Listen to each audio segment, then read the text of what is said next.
Happy Sabbath, church.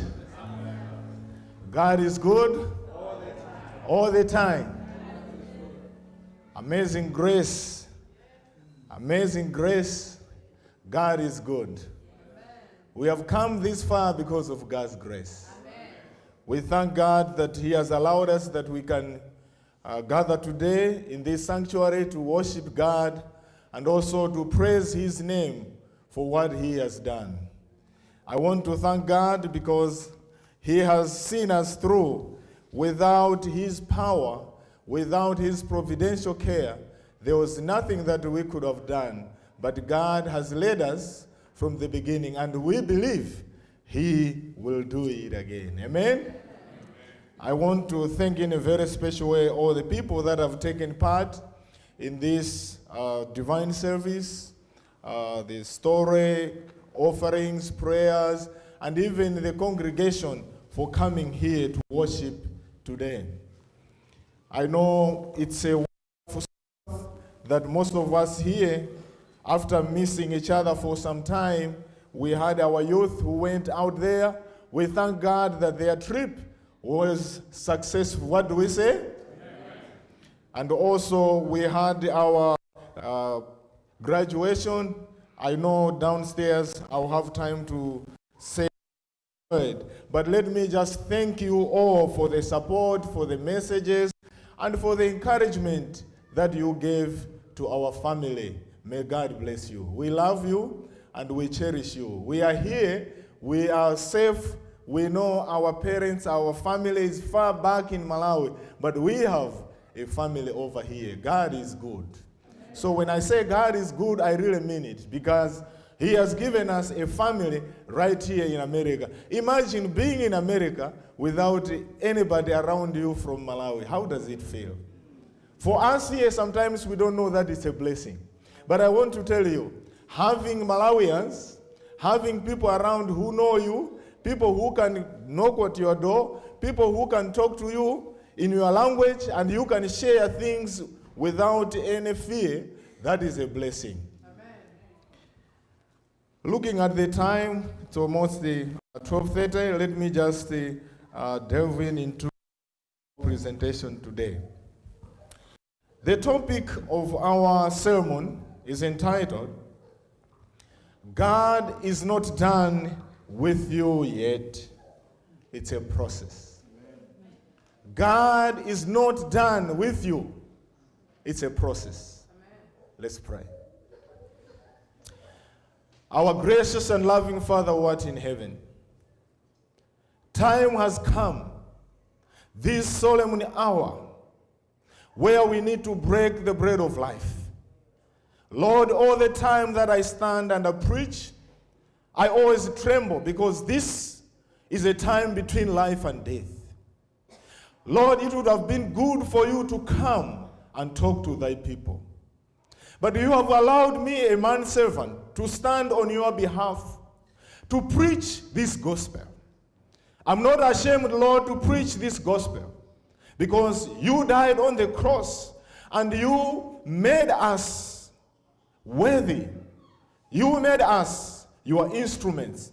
Therefore, what I'm asking from you, use me, Lord. Open our minds, Lord. Open my mind. Whatever I've prepared, Lord, I need your power. Give me energy. Give me the best way to present this message so that it can be accepted and also be accepted by you, God. It's our prayer in the lovely name of Jesus. Amen. Victoria read a text, chapter 1, verse 6. Let me just read this text. And I am sure of this, that he who began a good work in you will bring it to completion at the day of Jesus Christ. This is English Standard Version. Another text that I want to read with you is the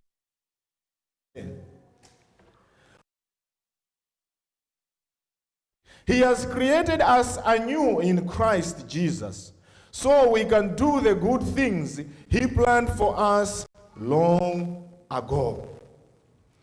The theme of this sermon is, we may not always finish what we start, but God always finishes what he starts. What has made me to come up with this? There is a problem that I am going to share with you. Sometimes when God is doing work in our lives, things can get a little uncomfortable. We may encounter people who are hard to get along with, or have circumstances that seem beyond our control. When this happens, instead of complaining, you change everything. Why don't you look deep? Thank you. Masterpiece, who is still in the process. Because we are the masterpiece of God. God is the one who is making. I may look imperfect, but what you started building in me will be completed at the appointed date. In other words, when we accepted Christianity, that was the point whereby Christ started the work. He even started it before you knew, even before you accepted. God was still working in you. He started the work. Have we ever heard this quote? When the going gets tough, what does it finish it? The tough get going. But the reality for a lot of us is, when the going gets tough, we found out that we aren't tough as we thought we were. Sometimes it's not that easy completing the task that's been set before us. Many of us sometimes, we go through tough times, that when the going gets tough, we quit, we run away because we say, I cannot continue. We as humans are great starters, but unfortunately, we are bad finishers. Work. How many of you started something and you failed, you stopped? Many of us, if you find, even if you go in the university, there are students who from every 1 year to another, they are changing their majors. They are not sure of whatever they are doing. Even when you go into business, there are people in this month, they will start a business and stop. And they will start another one. And others who saw them, they will start the very same business and they will become successful. They will go back to it and feel that it's not working and go and start this way. Many people, we are good beginners, but we don't finish. Successful people are the ones who, when they begin something, they follow it through, because that is a key to success. We as human beings, we have started many things in life. Even young people, if you start even dating a girl, or if you are a young man dating a young girl, you start today and you lose hope within a week because he did not respond to a text message. You start another one, you cannot find it. It is good when you start to go through the end. Amen? Ask these people who are married. Some of them, it was a project for years. Some of them, it was a project that took long. They even reached an extent whereby they said, I think it is not working. But because they persisted, today they are sitting together like this. Amen? Therefore, it is good for us to be persistent, to continue and finish our project. We may not always finish what we start, but God always finishes what he starts.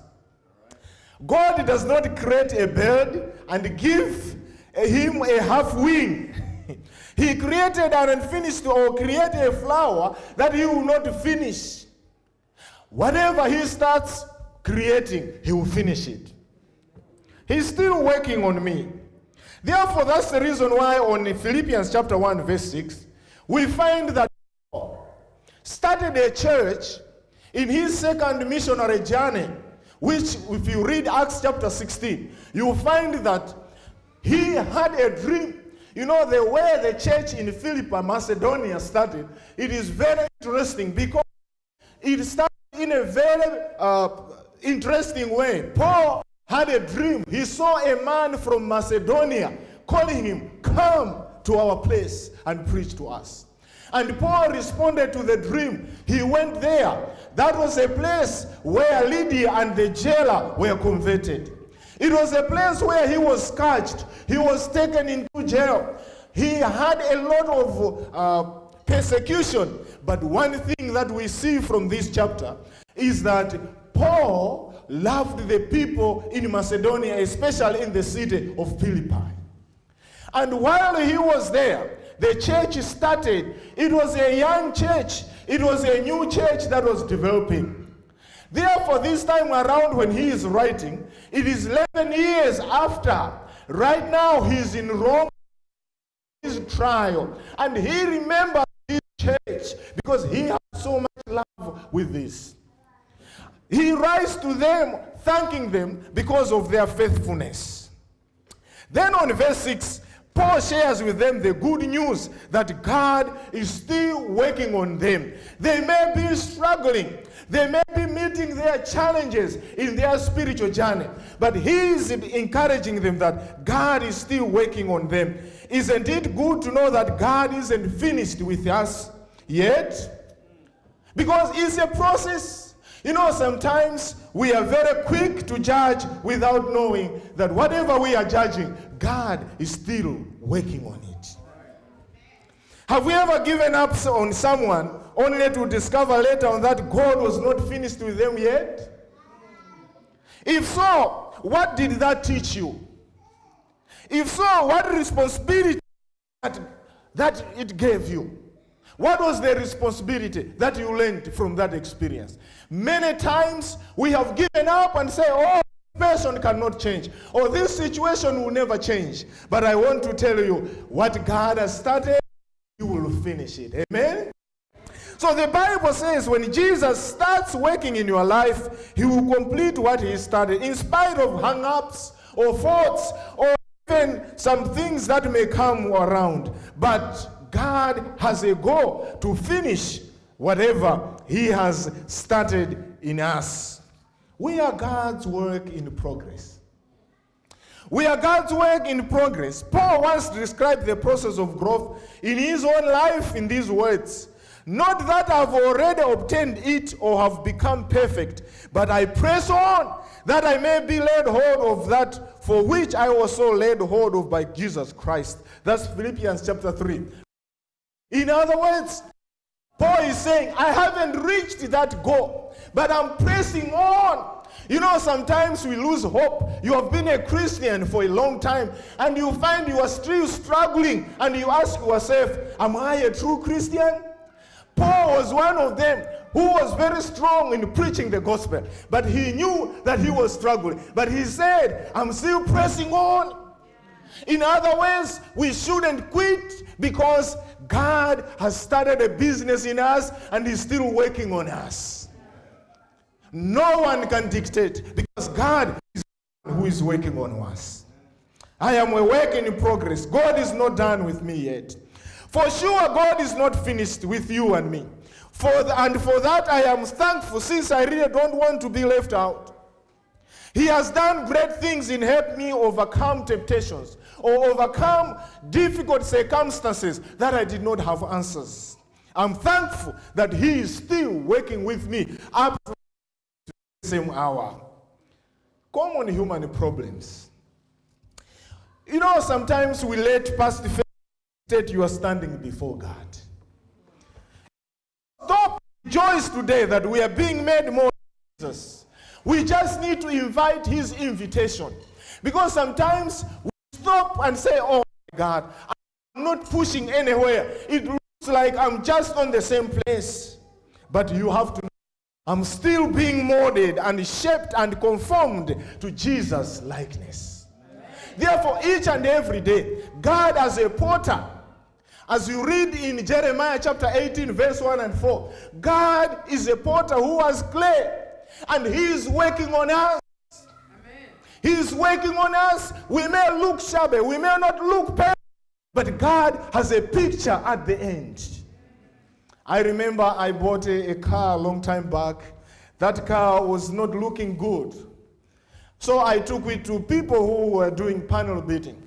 When I took it there, one thing that I saw was that these people who do panel beating, they don't want you to be there when they are beating your car. Do you know the reason? When they are beating your car, normally they'll tell you, please, can you come on this day and check the work progress.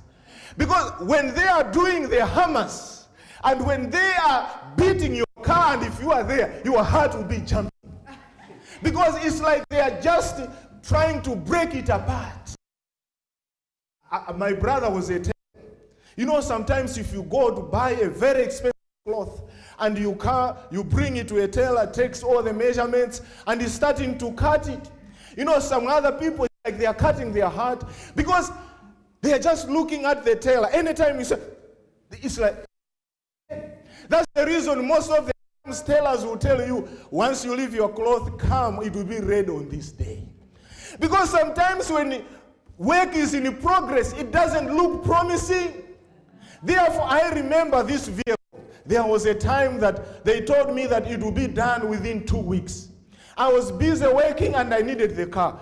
And on this day, I went to the place. I want to tell you, when I went there, I didn't recognize the car. They had these things they call sport party. It was just looking so sluggish. It was just looking so bad. And when I saw it, I asked them, is this my car? They said, yeah, this is your car. I said, no. I think it was better before I brought it. They said, Pastor, wait until we finish. You will never recognize this car. Because for them as the painters, they had a picture in mind. But for me, I did not know where they were going. I was just seeing those things. Do you know that sometimes in life, we stick on somebody's life on a sport party without knowing what God is bringing at the end. We may say a lot of things about somebody who is in God's hand. God is still mixing mold. He's still mixing the clay. And you are busy talking, oh, look at this person, look at this. But God is celebrating the end. Because God is the masterpiece. He's the one who is making us in the picture that He wants us to be. So that's the problem with we as humans. What should we do in life if we want to enjoy the people in our lives? What should we do? Number one, we need to be patient with their progress. Amen. We must allow for the growth and development. People could say, I'm not the man I used to be. Thank God. But also thank God, I'm not the man I'm going to be. I'm growing and changing each and every day. Amen. Because we don't have patience. Number two, if you want to enjoy your marriage, you've got to learn to enjoy your husband or your wife right now while allowing for growth. Amen. And also, because most of the times what happens is that we don't allow development to take place. Amen. Otherwise, by the time they meet the conditions, you have still another condition for them to meet. Therefore, learn to celebrate them right now. Amen. Because God is still working on them. If you want to enjoy your kids, you parents, if you're going to learn to enjoy your kids, you've got to learn to enjoy them in the process while they are growing. Because there's no such thing as a perfect.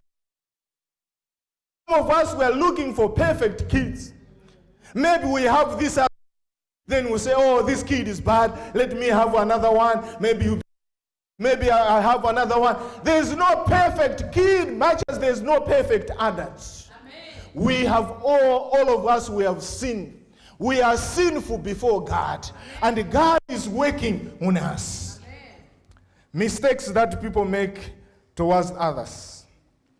Nobody goes through life without making mistakes or doing something they are ashamed of. That's why people who criticize others have no basis for their arguments. Most of us here have done mistakes. But you find that there are other people who are always looking for mistakes in others. There is no need for us to be critical with other people's lives. Amen. However, many people believe as though this wasn't the case. Without having any reason or right to, some people persistently judge other people. They always are ready to make even itemized the faults on you. They have even a list of the things that you have failed. If you wake them during the night, they list them because they are busy trying to understand life, understand their lives. They even go so far to determine which actions you are supposed to take if you were to be a good person. They have a proposal. They have a scheme for you to follow to be a good man. But I want to tell you, you are wrong. Because God is the one who is in control. God is the one who is working in us. You know, people have got the luxury of being intolerant of your failures and shortcomings. Instead of having luxury for somebody having shortcomings, we need to have time to pray unto God, for God to help us. You know, one of the things that I've studied, one of the things that gave is that the more closer you are to God, the more sinful you see yourself. Because as I always say, if you are far away from the mirror, you may think that your hair is.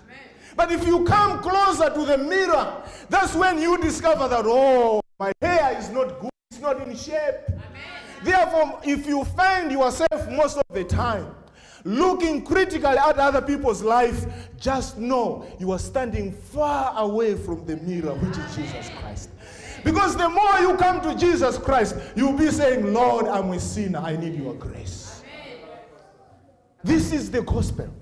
This is what we as Christians are supposed to follow. So I was just wondering, why is it some people always only see flaws of others and zoom in on them? You know, that camera over there, when I preached, I used it. Because the camera, there is something. Zoom, even if you are very far, it can pull you, bring you closer. Wrinkles that are on your face, which are not seen by ordinary eye, the zoom can do that. Amen. You can analyze the picture and say, oh, okay, he has wrinkles. Okay, you need powder. That's what they do when they are behind cameras. But unfortunately, that camera cannot zoom itself to take a picture of itself. Amen. That is a problem with us. If we are always busy zooming other people's lives, we spend this precious time. We were supposed to turn the camera on us and see how we are miserable before God. You know, there's this false Christianity or false spirituality that we always dress ourselves, and that will not take us anywhere. Because God wants us to realize we are admirable in some areas and come up short in others. If you look for moral flaws, even in St. Francis of Assisi, you will certainly find some. A man who is known to be very good, if you always concentrate on finding a fault, you find in him. Amen. Even if you look for foolish words said by Albert Einstein, you certainly find those words. Einstein, if you go around and see words that he spoke, he was a man of wisdom. But if you are looking for weaknesses, foolish words of him, you will find in him. Amen. This is the heart of the issue. Everybody chooses what they want to see and don't want to see in other people. Usually, this choice is associated with the way they evaluate and perceive themselves. You know, if they appreciate the good things about themselves, they will also see good things in others. And same with the bad. However, some critical people don't simply see the bad in everyone around them, but they would rather choose one person or a group of people to make the target of their scathing assessment. Just have somebody. You know, there are things in life, I've been at churches, I know there are other people who, they just hate maybe somebody. Have you ever heard people who say, I have natural enmity with this one?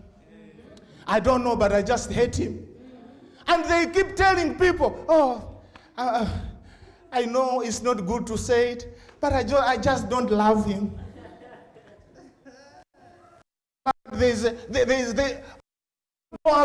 But I want to, we are God's children. That's the reason why if you don't love somebody, that's time to pray. Teach me to love. Because most of the times our minds can block us. What these people don't like about themselves. Why? Because but there is something that they don't like about themselves. This is the problem. The problem is that there is a projection. Projection works in the following way. The person has an opinion about themselves that isn't quite impartial or objective. There are some features about themselves that they find unacceptable. Therefore, because they are not even accepting that they are like that, but they don't like whatever they are doing, they project on other people. So this is what happens. When they see other people behaving selfishly, they raise their voice in protest. They get angry and loudly declare their disapproval of this behavior. It seems unthinkable to them to act in this way. I will give you. There are times that when you are in the board, I've been in churches where there's an issue. Sometimes people who are very hard on somebody because he has committed a sin are the very same people who are committing that sin. Amen. Because they know that they are doing that. But I find maybe the church that saying, let's give him a chance. So we are human sometimes. No, he's a grown up. He was supposed to know. I want to tell you that the people who do all those things, it's because they have the problem and they have to project on other people. That's why it is good all the time. Before you point at others, look at yourself. Amen. See how far you have gone. Because you are saying, this one is wrong. How many fingers are pointing at you? In other words, we need to look at ourselves. If you ask them, they will say that their own arguments for being selfish are completely reasonable. They will tell you, I didn't want to act that way, but the circumstances forced me to. But by they forgive, it was just an excuse. So for them, they say they had no way out, but for others, it's just an excuse. That's being a hypocrite. You are being double standards. God wants us to treat each other fairly. What's happening in their background? Because sometimes it's good to understand people. You may be judging them. What's happening in their background is that other people's faults remind them of their own. They don't tolerate in others what they don't tolerate in themselves. In other words, they project their own faults onto other people, so they don't have to suffer the pain of seeing it in themselves. Criticism of criticism for criticism's sake comes almost projection. It's common to criticize others for displaying features that we don't like. So we should learn to pay attention to things we don't tolerate in other people. If you see that you always don't tolerate in other people, find the time to do a study, a research of yourself.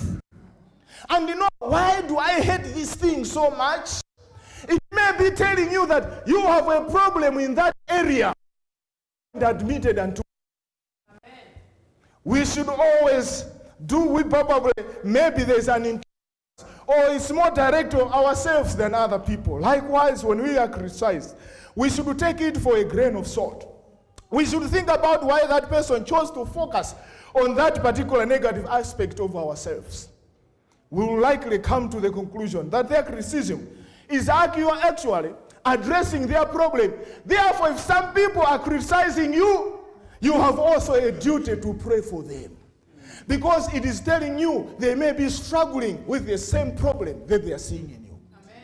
You are not there to fight back, but realize that we are human beings. But the good thing is that let's not forget, it's not done with us yet. It's a process.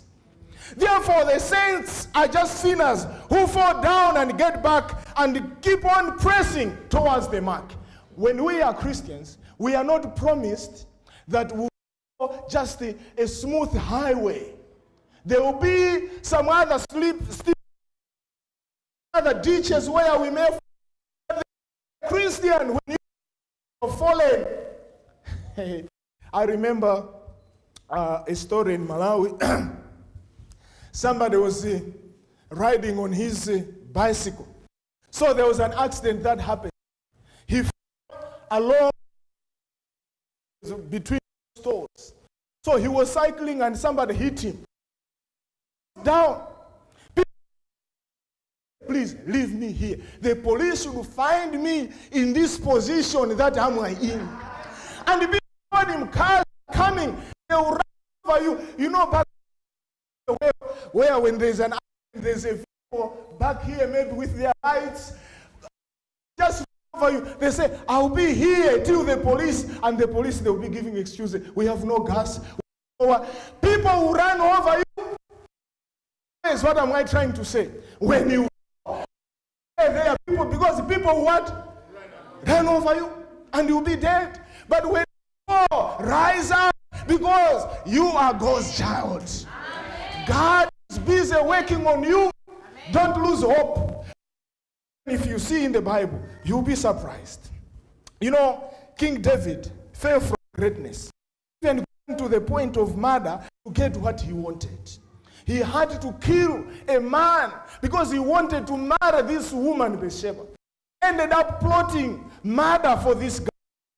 But when he found himself that he was wrong, he had to rise, shaking himself off and crying unto Lord, take not thy heart from me, Psalm 51 verse 11. In other words, down. Not say, I've fallen, I'll continue with this. Oh, this is not where I belong. I belong to Christ. He said, I can live without my kingdom. I can live without my children. I can live without my mother and father. I can live without my laptop and my iPad, my cell phone. You know these days of technology, we think that we cannot live without these gadgets. We love much to an extent. You forget the Bible, what do you say? It's okay. But you forget your iPhone, what happens? You reverse and go back. Because we think for us to live, have iPad, we need to have a cell phone, we need to have a car. But I want to tell you, David knew, I can only live because of Jesus Christ. All these things come and go, but Jesus will be with me from the beginning up to the end. You know, that's the reason why it's a temptation to many of us that the devil has made us to love things. But we need even elders, when they are making announcements in church, to be saying, please, let us not play with our gadgets. We are in the house of the Lord. Yet, we know that for us to live is Jesus. And whatever we want is Jesus. This Jesus already took us. Therefore, we need to give precedence to God. What do we do when you think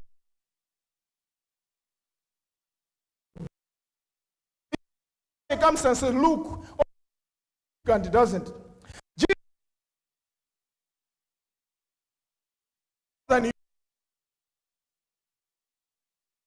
is with you. Some of you have been failed in one way or the other. Even with people that you never expected. People that things that will in a home. Family, you sometimes. You never expect family will fail you. Those things will happen. Friends will fail you. Many times friends have failed us. May fail you. Today, a lot of people government are not doing. And fail yourself, even can fail you. Because sometimes we are failed by ourselves. Life will let you down sometimes. This one fact remains the same. God will never fail you. Amen. God will never fail you. He will never fail you. He is all time busy working for you. God will never let you down. He will never fail you. He's all time working for you. He's continually working things out for you. That's why when you read in the book, they're saying he knows the plans that he has for us. Plans to give us what? The future. Not to harm us. Because God, what he has started, as we have read on Philippians chapter 1, verse 6, he will what? He will finish it. If you are struggling with school, if you are struggling with work, even health, God has already started. Immediately you ask God to charge. Just sleep peacefully because God is in the process. You see, none of us has arrived yet. We are all still work in progress. God is working with us. We are told that the same God who began his work will perform it. This phrase which you find, you know, when you read the text, he's saying, God who started the work, he will finish it. If you were with me, when will he finish? Till the day of what? So, now finished. I am not. You know, sometimes we get surprised. People that never thought that they can sin will be like, hey. God is still working. They are saying perfection will be when our bodies shall be glorified in heaven. Therefore, this work of sanctification is a process. It is not a one-day thing. We are being molded each and every day. And the final picture will be the trumpet. When the trumpet sound, that's when my final will be. Don't call me a picture today because I'm being made. Until Jesus, when he makes me anew, that's when you give me a picture because that's a picture. In life, we have been surprised that what we thought is not what they are. Amen. You can be in USA. Nobody thought that we can attain whatever we have. We are tending cattle. We are farming there. Some of us even were pronounced when we are still walking. People gave us even time span. This one, I don't think 10 years will elapse. But today, still walking. It's because we are in the process. Is not done with us yet. If you are still breathing, just know Jesus is still working. Amen. Those who are dead. But you may be, even those who are dead, was dead. People thought he was done. Was he done? No, God was not done yet. He came and he to many people. Lazarus did not to preach. But when he was walking, people were, have you seen this one? Have you seen this one? And he's now what? Who did that? It's Jesus. Everybody following. Lazarus was preaching, yet he was. People thought God was over. No, it was a process. Lazarus, when he dead, we dead know nothing. I'm surprised these people who, when they are dead, they come. Oh, I was dead. I was dead, and when I was in my death, there I saw these things happening. No, that's just a coma. Amen. When you die, there's nothing. Lazarus didn't know about anything, but God was still working. Amen. You know, one thing that I love about God, he works silently. Many times we don't know what he's doing. You know, I just want to finish with these takeaway points. So that when we go home, we can hone on these points that we should be reminded about God's work. Number one, your mistakes do not define you. Because on Psalm 37, verse 24, he said, though he may stumble, he will not fall. For the Lord upholds him with his hand. In other words, don't let your mistakes define you. You know, sometimes we define ourselves because of what we did or how we fell. God forgets. You know, it is a mistake to keep on remembering what God forgot. Because when God forgives you, he what? But what do? We always look past, and the past keep on pleading to us like, you are not the right person. I want to tell you, when Jesus has forgiven you, he forgets. Therefore, we should learn to give ourselves a good name. We are Christians. Number 2, God does not give you the people you want. He gives you the people you need. Amen. To help you, hate you, to leave you, and to make you the person you were meant to be. Let me just elaborate a little bit. You know, sometimes imagine you are just born in a world whereby everybody was just nice. Was just nice. There was nowhere for you to appreciate being nice. Because for you to know that this is nice, there is something bad. There is something which is a benchmark where you are comparing the two things. Therefore, in life, some other people will hate you so that they can force you to be on the ground. Amen. And pray to God. And when you are praying to God, you are not only praying for yourself, you are also praying for them. Because Jesus says, love your enemies. Amen. So in life, for you to be balanced, you will have good things and bad what? Things. Much as I may not love a dollar bill, if you love only one side, that dollar may not work if it's only one side. It needs both what? It needs both sides. In other words, in life, haters will be there. Amen. You know, one thing I love about haters, I wasn't here, I missed the sermon that our brother preached about Psalm 23. You know what God does? The moment you God, or you provoke God by maybe scandalizing his own people, you provoke God to make his people who you are scandalizing, to make them grow in your own eyes. Amen. Therefore, if you want somebody to succeed, start scandalizing them and wishing them bad. God will surprise you. Amen. God will surprise, because God loves surprising people. He loves that business. Anytime, therefore, if you want to be surprised, stop wishing me bad and you'll be surprised. The best is better for you to wish me well. Because if you wish me well, God will bless you. Amen. But most of the time, you know, there are sometimes when people hear, I remember of accidents. When accidents happen and you know your enemy is going to Lirongwe, and you hear there was a bus going to Lirongwe and overturned and a lot have died, some people will be like, I wish. Most of the time you'll be surprised he's the only one who came discussed. Because God is in the business of surprising haters. God wants us to love one another. That's what we are supposed to do.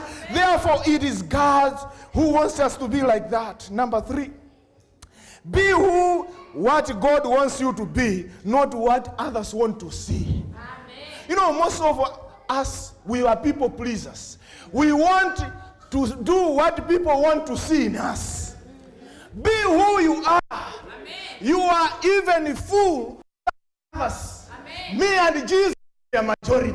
Amen. Me and having 2,000 friends on Facebook, I'm nothing. I'm only in majority if I have Jesus on my side. Amen. You know, people who please us sometimes, they are not even genuine. We have got fake people around. Amen. They will not even tell you, even if you dress in this way, they don't like it, they'll come to you, oh, you look nice. Oh, this is cute. And when you are laughing, they're just laughing. They're just waiting to go in the bathroom and laugh at you. In other words, if you get your confidence in what other people are doing, you are just calling for problems. Amen. Because the same people who are giving you a compliment, you know, rumor moves in a circle.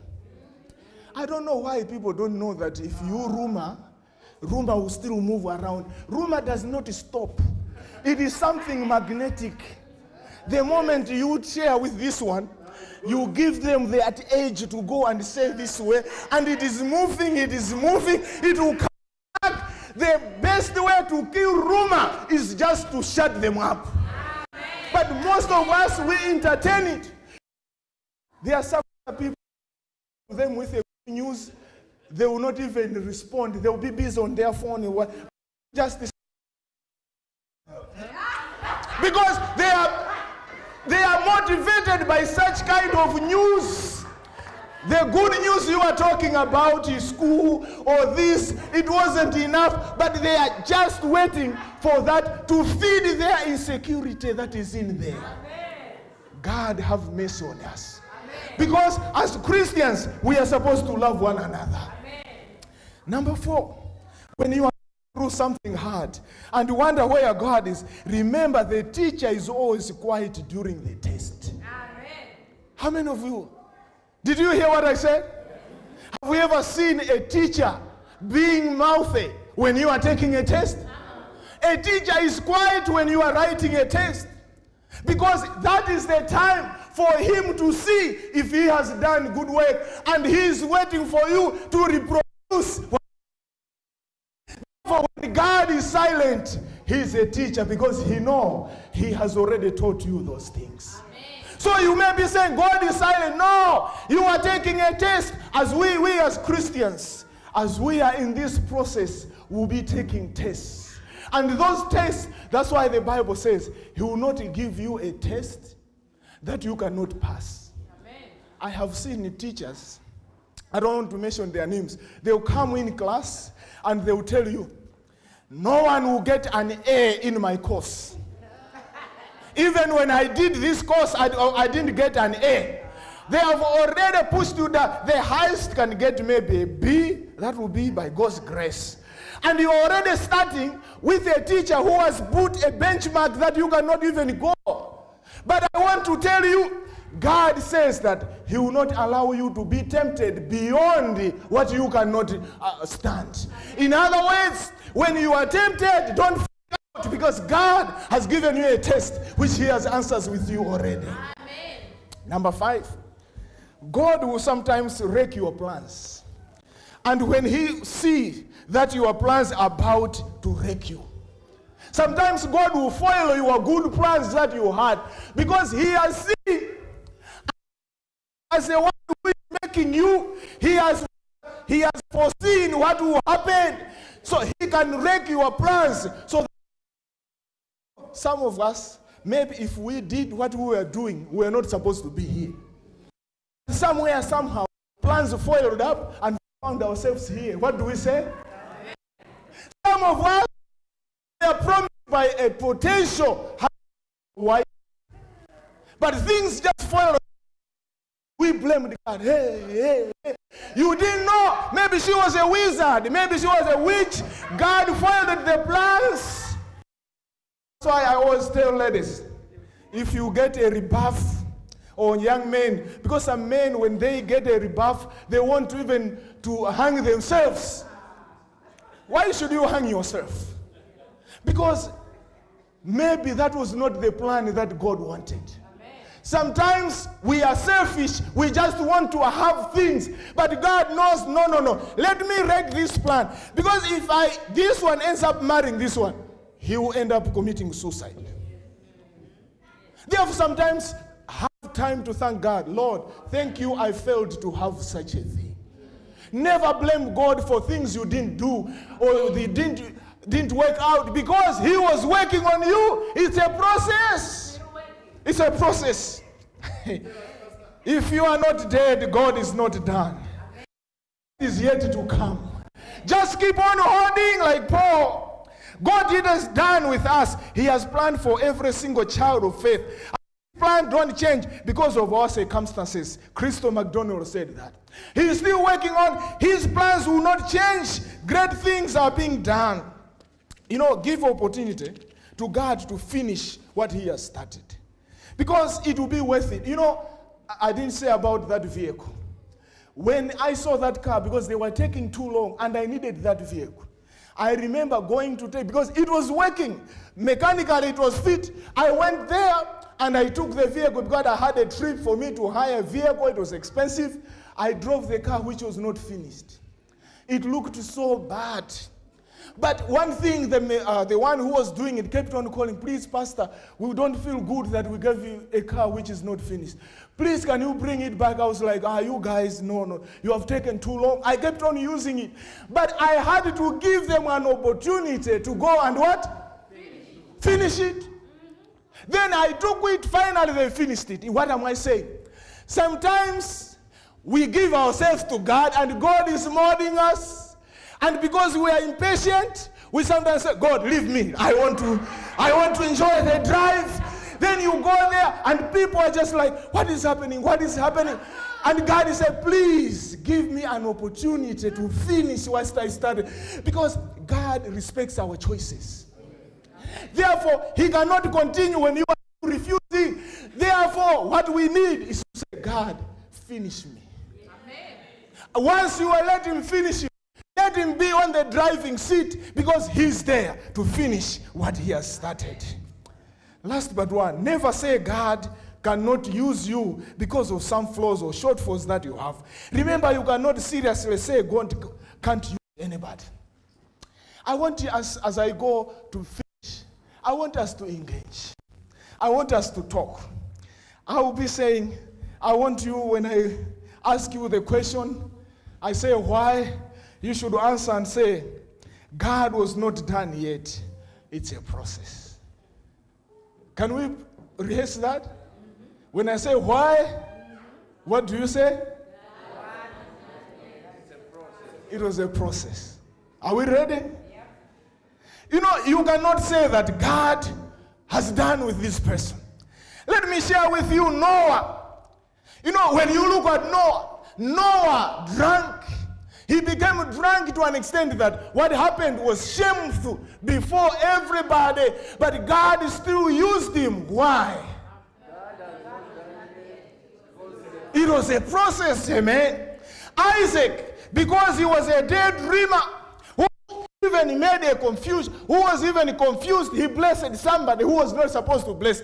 But God is still counting him as a trustworthy person, as a person who is faithful unto God. Why? Because it was a what? A process. Leah.